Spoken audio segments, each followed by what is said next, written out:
Les premiers billets d'obligation d'un montant de 2 et 5 dollars imprimés par la Banque centrale du Zimbabwe ont fait leur apparition dans les rues de la capitale Harare depuis ce lundi. La nouvelle monnaie a un taux de parité avec le dollar américain. Depuis 2000, le Zimbabwe est plongé dans une double crise économique et monétaire. 3/4 des 16 millions d'habitants vivent aujourd'hui sous le seuil de pauvreté et 90% de la population active n'a pas un emploi formel.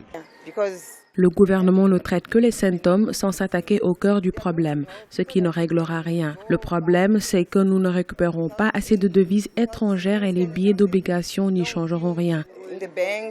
Selon la Banque centrale, l'équivalent de 75 millions de dollars doit être émis sous forme de billets d'obligation d'ici la fin de l'année 2016. Les citoyens pourront retirer un maximum de 50 dollars par jour et 150 par semaine. Cette initiative suscite la crainte d'un retour à l'hyperinflation.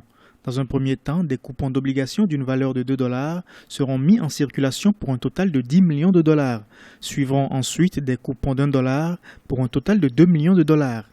L'objectif est d'émettre ainsi pour 75 millions de dollars d'ici la fin de l'année. Il s'agit d'un système qui devrait permettre au pays de tenir face au manque grave de liquidités. Malgré une vaste campagne d'information officielle, l'annonce du lancement de la nouvelle monnaie a causé ces dernières semaines un mouvement de panique au sein de la population. L'introduction des billets d'obligation a ravivé la fronde dirigée contre le président Robert Mugabe. Au moins 6 militants de l'opposition ont été arrêtés quelques heures avant une manifestation annoncée contre la nouvelle monnaie ce lundi.